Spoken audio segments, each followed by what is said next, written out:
A recent Harvard study, with a sample size of about 10,000, showed that among respondents, over half, or about 58%, said that their lives lately felt mostly or almost completely devoid of meaning and purpose.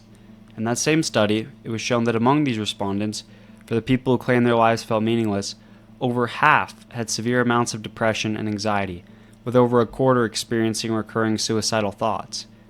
This report isn't an outlier either, unfortunately.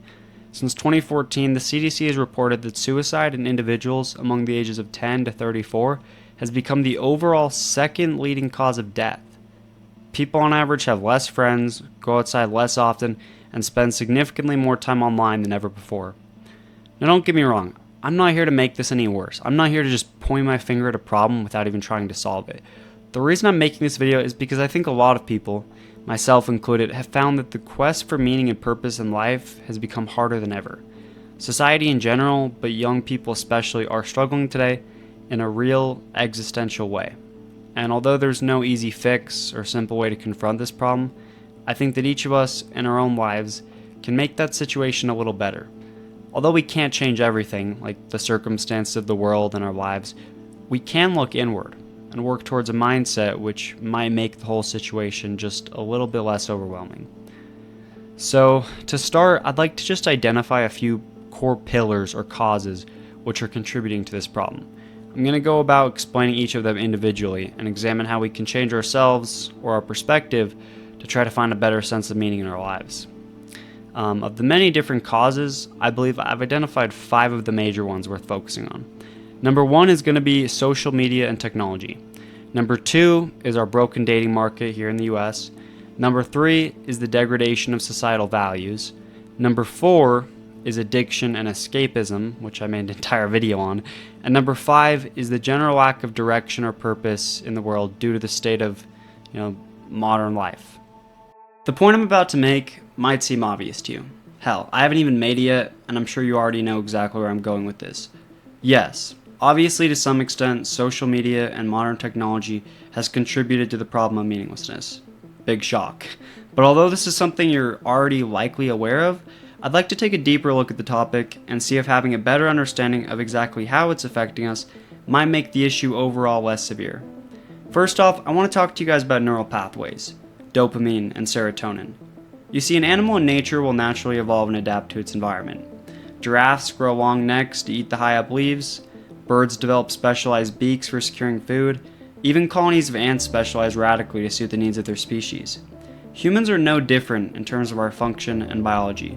We're evolved and designed in a specific way, for a specific lifestyle and a specific set of stimuli. Clearly, humans can exist in a hyper-connected modern society. Billions of us do. But the mere fact that we are evolved for something particular, and our world and lifestyles are so far removed from their origin, means that where there isn't enough overlap at times, something within us begins to suffer. For a more definitive example of what I mean, take a look at the passage of time, the amount of stimulation a human receives in a day-to-day compared to the rest of our history. In the past, things took time. Gratification was massively delayed, in part due simply to the nature of reality. The human mind is very quick and distractible. It's made to constantly be assessing problems and discovering solutions. It requires literally hundreds of calories a day on its own just to function. But nature is slow, whether it's the growth of trees, the healing of a wound, the rotation of our planet around our star. For something like a canyon to form takes millions of years, while we humans are lucky to live 80. In the past, at some point, if you wanted to cross the ocean from the Americas to Europe, it would be a massive expedition, months of your life spent on a ship. But nowadays, you can hop on a plane and be there within a day. In the past, if you wanted to cross the US from the east coast to the west through the Oregon Trail, it would be this dangerous journey of 4 to 6 months. Now you can hop in your car and make the trip in a few days. In the past, if you wanted to hear from a relative who lived far away, you'd have to mail them a letter before waiting weeks to get a response. While nowadays, you can hop on your phone and literally speak to them in a moment. Obviously, these developments are a good thing, but I paint this contrast to show you how much different the modern world is from the way things are meant to be, or are more naturally. I'd argue that our phones especially contribute to this exhaustion of the mind. Our world is so interconnected, most people have friends they've never met, see thousands of new faces a day, and are exposed to a wide variety of new stimuli on a constant basis. songs, stories, statistics, all of it. The human brain reinforces positive behavior with dopamine and punishes negative behavior by downregulating it. I plan on explaining this further in the addiction section, but basically our phones have been proven to decrease our overall baseline dopamine.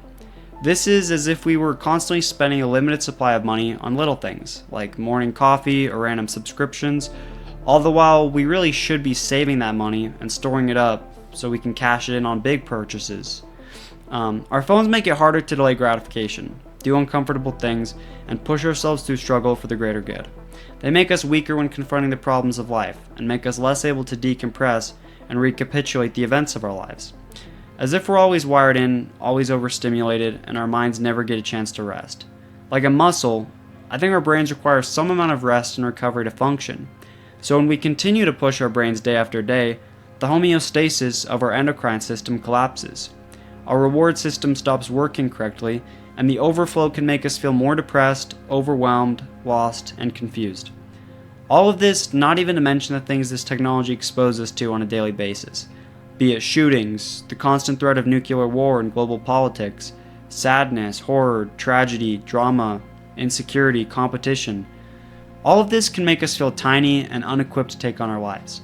Like we can't succeed, or if we do, the world might just end, or the thought that because life has been so cruel to others, it might do the same to us and pull the rug out from under our feet right before the finish line. Maybe your anxiety only arises as the algorithm traps you in this spiral of feeling inadequate, as you continue believing more and more that your window of opportunity is closing and that you only have so much time before you have no chance of succeeding in life. I say these things because I speak from experience. I have struggled with these stimuli, and I have found a way to balance them. First of all, try journaling. Seriously, I know it sounds dumb, but just do it. I promise it actually works, and it's helped me. You don't have to structure it or beat yourself up if you can't quite perform, but just try and be consistent with it. Use it to collect your thoughts, re-examine your life and your biases, process the emotions you've been suppressing, categorize the events of your day and of your life. It's a small thing, but I promise it does make a difference. Another thing, look into dopamine detoxes. If you haven't heard of the concept, it's basically this thing where you go off of all overstimulation and disconnect for a while to give your reward system a break. There are a lot of different ways you could do it, and it doesn't have to be super strict if that's impossible for you, but at least look into it. I promise this can help to some extent. Also, get off social media if you can, or at least the short form stuff like TikTok. It's bad enough watching a few dozen YouTube videos in a day, but hundreds or thousands of TikTok videos a day genuinely isn't something our brains are designed to handle, not even to mention the problems with the content itself. Just try to slow your life down a little bit and live presently. Your mental health will thank you for it. Don't use multiple sources of stimulation at a time if you can help it. The guy who's watching a movie and playing a game on his phone at the same time doesn't truly realize what a disservice he's doing to himself and to his brain. Obviously, none of this will fix the problem on its own, but making it a goal to disconnect a bit from the matrix and live a bit more in the real world, spending more time outside in the sun and stuff like that, will do wonders for you, I promise. Honestly, this section has me scratching my head a bit, just because I know that this is a subject that a lot of people feel strongly about. Within this niche on YouTube, I think that more videos have been made on this topic than any other. I'm going to do my best to cover all my bases and explore this subject adequately, but keep in mind I'm speaking here mostly just from personal experience and the stories I've heard from others. With all that being said, I believe that the biggest contributor to the state of relationships and dating in the world today is over-sexualization. What I mean specifically is I think there's been a worrying trend across the last few decades of people treating sex and dating as less significant and more transactional than ever before. Not even to get into a religious perspective, but just the fact that 90% of people lose their virginity nowadays before 20 is a bit unusual, and it hasn't always been that way. From my perspective, I think that sex is the act of reproduction. Its primary function is to make babies, and although there's obviously more to it than that, I think our society has started to forget somehow that this is what it is biologically. Now, I can't say exactly why things have developed this way, or how it's gotten this bad, but it seems like everyone I know, a lot of my friends, had engaged in this act with several people by the time they turned even 16. This is a symptom of a bigger cause. Situationships are on the rise while committed relationships and marriages are declining. Dating apps and social media only exacerbate the issue, diminishing people to their appearance or their social status or how much money they make, and allowing less opportunity for people to connect on a deeper, more personal level. Relationships nowadays feel kind of transactional, even marriages. It's about providing something and maintaining an equal balance of what you're bringing to the table.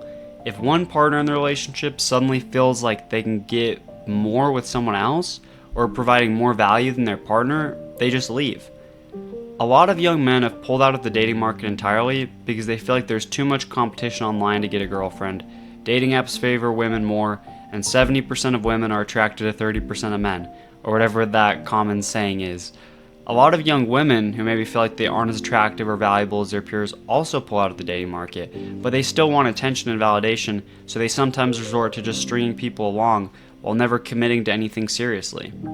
Like I said, none of this is really based on observable data, and although I might be able to find some if I looked, all of this is just my perspective as someone who's grown up in the modern world and seen these issues firsthand.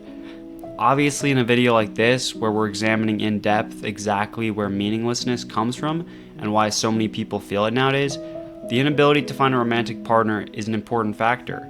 A primary function of nature, some would argue the primary function, is family and reproduction.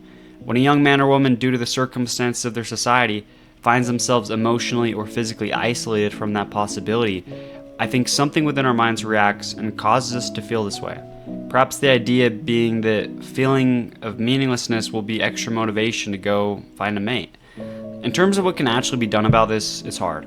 I once made a video on this channel with a thumbnail that said, "Don't get a girlfriend." I advocated that people should wait for the right person and work on themselves and try to avoid situationships and shallow dating while they're young. Although I still share a lot of common ground with my past self, at the time of making that video, my thoughts have definitely become more nuanced since. If possible, I would recommend trying to meet women or men if you're a girl in the real world, in places where you're more likely to find genuine, compassionate, and humble people. And instead of just jumping into something with them automatically, I would urge you to just befriend a group of women, have that feminine energy and perspective around. If they genuinely come to see you in a friendly, platonic way, they may be willing to set you up with someone they find to be compatible. Or those friendships might evolve and you find a real partner in someone who at first was nothing but a friend. I don't know. Like I said, I'm actually not incredibly experienced with these sorts of things, but definitely delete your dating apps and stop stalking people on social media. That isn't the right approach if you're trying to maximize your contentment with life. This section might end up just a bit convoluted, although I'm going to try my best to keep things clear and concise. You see, although I do really believe that the degradation of our societal values is contributing to this problem of meaninglessness, the entire concept is a bit far out for some people. To begin, I guess let's get my terms right. If you look up what societal values are, you'll find the definition: the shared principles and benefits that a society or community deems good, right, and desirable, influencing collective behavior and shaping social structures, laws, and cultural norms. Now, obviously, whether you agree with me on this subject comes down to personal preference. Some societal values are good, and others are bad. Some values declining might be seen as a good thing by you, but a bad thing by myself. I'm going to try to keep this as succinct as possible and focus just on the ways that this issue contributes to a sense of meaninglessness in our lives. First of all, I'd like to take a look at the nuclear family. This is, in a way, a good example of a traditional American value, the family unit, which America was built off. Now, to say that families have gone away is obviously untrue, but it is a fact that worldwide, and especially in the US, people are having less kids than ever, getting married less often, and therefore are less likely to be a part of a family unit. On a recent video, I talked about the abysmal birth rate of South Korea, and one point I made was that the stringent work culture of the country contributed to young people feeling isolated and reluctant to have kids or pursue romantic relationships. To some extent, I think there's a similar thing happening in the West, where the societal values in our country have shifted slightly from prioritizing family and community to prioritizing your finances and career trajectory. A study I just found says that 1 in 4 Gen Z students cited the economy and money as a reason they wouldn't have children. Our societies become difficult and career-centric in a way even more pronounced than ever. Our cultures become one of idolizing the rich and famous, seeing them online and everywhere in our lives, and aspiring to that status and prestige as if it was what life was truly all about. I genuinely believe that community and family and relationships give you meaning. Aside from my dreams and the goals I have for my life, what keeps me fulfilled in being here on this planet are the people I know. And I think a lot of people feel that way. It's just unfortunate that community feels less encouraged than ever. Another issue is church attendance, and although I myself am not religious, not subscribing to any one particular faith, I think that there is actually a lot of value in people attending church. Having that community, that sense of purpose, especially for younger people in the past, was a massive anchor to something meaningful about life. However you feel about religion, it can't be denied that for those who do believe, it is a massive sense of meaning for them. Our society in the West here in general is becoming less religious or spiritually inclined and more isolated in atheism or nihilism. It has been said that what is good for the individual is good for the society. In general, the average person today eats worse, gets outside less often, is more likely to be on antidepressants, and has fewer relationships than ever before. Yet somehow, our societal hive mind and values don't seem to see a problem with the millions of young men and women struggling. There are many reasons why someone today could feel meaningless, but the direction of the collective consciousness in the US is definitely not helping the situation. I think if anything, in many ways, it's just making young people today feel more lost and confused and hopeless than ever. Like they're begging for something worthwhile, but our society points them in the wrong direction and has them chasing money rather than purpose and personal fulfillment. Like I said earlier, I actually already made a full video on this topic out on my channel right now, but I'd like to re-examine it here in a different way and from a different perspective than before. Up until this point, we've discussed some contributors to a sense of meaninglessness: technology, problems with modern dating, and the decline in certain societal values. This section is unique in that it is a part symptom, part cause. I think people turn to escapism and addiction because of a sense of meaninglessness, while at the same time I believe these habits reinforce meaninglessness for an individual and become a symptom. In the words of a famous psychologist I like, when a person can't find a deep sense of meaning, they distract themselves with pleasure. Imagine for a second you're a young man or woman in America today, a teenager, 16 to 19. Probably some of you don't need to imagine because you are, but play along for a bit. Imagine that you don't know what you want out of your future. You don't have a lot of friends, your family life is pretty bad, you don't attend church, and you've never had a serious relationship. Imagine going to school every day although you aren't sure what you want to do or if you'll even go to college. Imagine your parents are distant and neglectful and don't care about your grades, but you're somehow forcing yourself to show up and do your classwork anyway. At a certain point, if nobody cares how you perform or don't perform, you just stop trying. You sleep in class, ignore your homework, and skip class frequently. It doesn't matter because after all, you don't know what you want to do or where it's all leading, and you can't seem to care. A person in this situation might seemingly have nothing to live for. They have not been exposed to the beauty and wonder of the world. They don't have fulfilling relationships or a dream they can hold dearly. Naturally, because of all of this, meaninglessness begins to take hold in their heart, and they wonder if any of it even matters to begin with. But there's still one thing they enjoy, one thing that's worth living for, and that's pleasure, plainly and simply. Maybe it's drugs, TV, video games, junk food, pornography, whatever. It feels natural when anything else has you so numb to indulge. Eating ice cream makes you feel something. Doing drugs makes you feel something. Sure, it isn't quite happiness, but it's something. And that's better than how you've been feeling, so you escape in it. You play Minecraft and Skyrim. You escape in the realest digital worlds you can find. You watch reruns of old sitcoms in the background as you eat junk and vape and party your life away.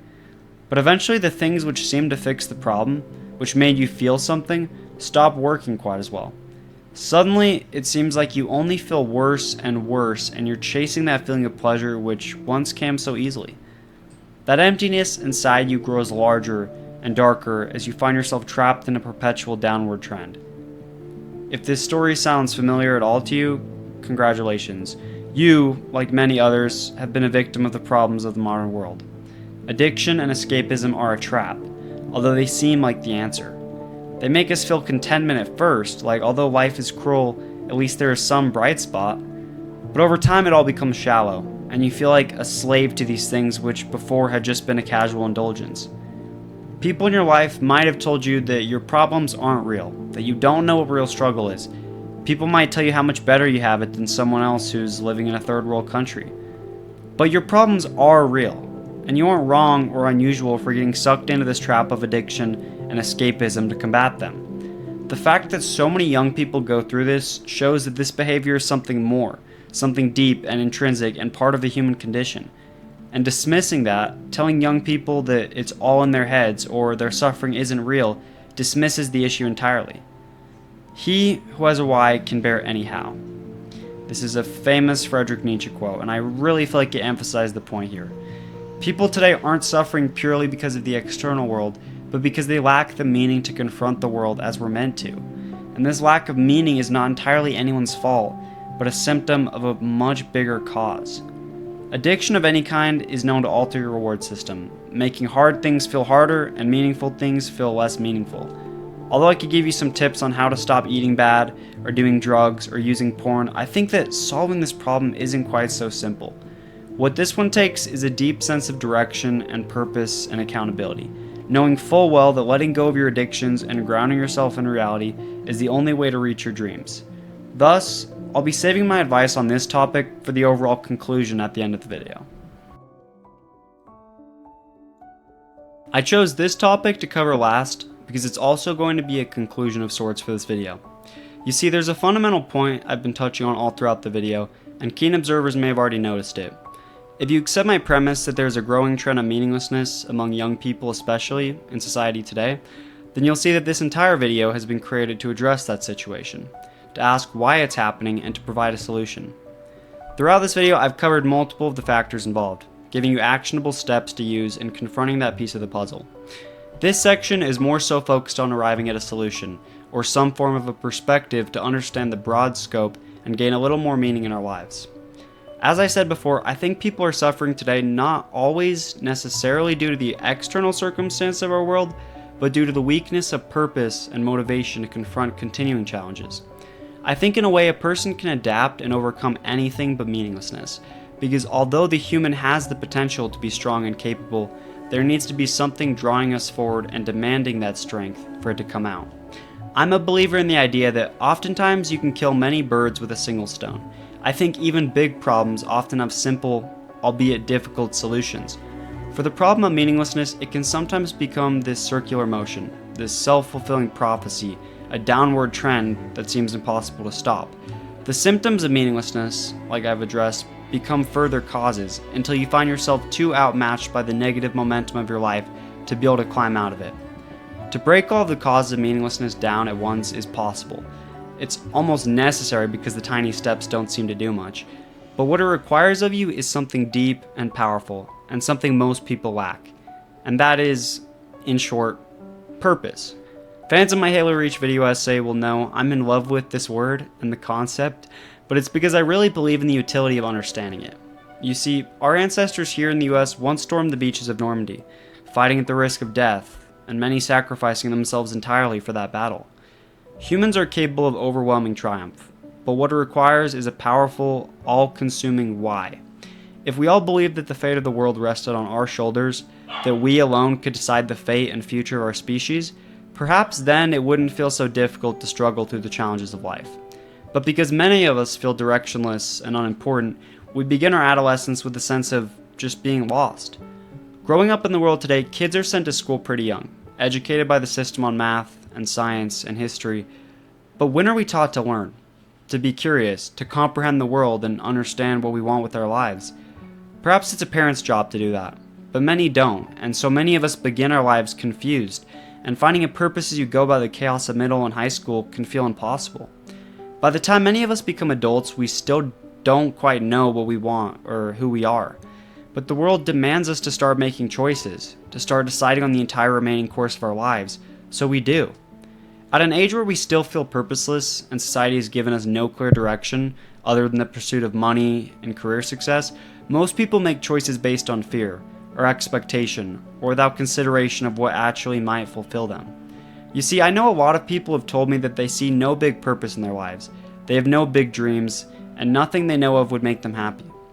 And while I don't doubt that they're telling the truth when they say that to me, I think this is a condition highly unnatural for a human being. With the right upbringing, the right mentors and leaders in our lives, I think we would all have a better perspective on our lives and our futures, and we'd be a bit more equipped to examine what we're looking for out of our time here. Because there's no clear direction, no clear platform or interest in helping inspire the youth, we each become jaded and cynical in our own form of confusion. For myself, I happen to have always known what I wanted, and that was to teach, to be a leader and help people, and express myself creatively. And through all of my darkest moments, I've been able to endure and push forward thanks to that purpose. If you're one of those people that suffers from a lack of why in your life, a reason to struggle and fight, I suggest that you take some time. Really cut out as much as you can where you aren't indulging, you aren't brain rotting, where you're truly present and alone and understimulated, and journal. Open a journal and think about your life. Go through all of it, examine most of what you can remember. Reconnect to who you were as a more genuine, innocent, and unfiltered individual when you were younger. Reconnect to what you loved and desired and were interested in. Integrate your younger perspective into your current one and ask yourself how your younger self would make sense of your current self. I can't guarantee this will help. I can't guarantee this is going to spark some rediscovery of purpose in your life, but I do think it will help. And if you have a little bit of faith in me and what I had to say in this video, or in yourself, I genuinely think you can arrive at a better place and feel just a little bit less meaningless.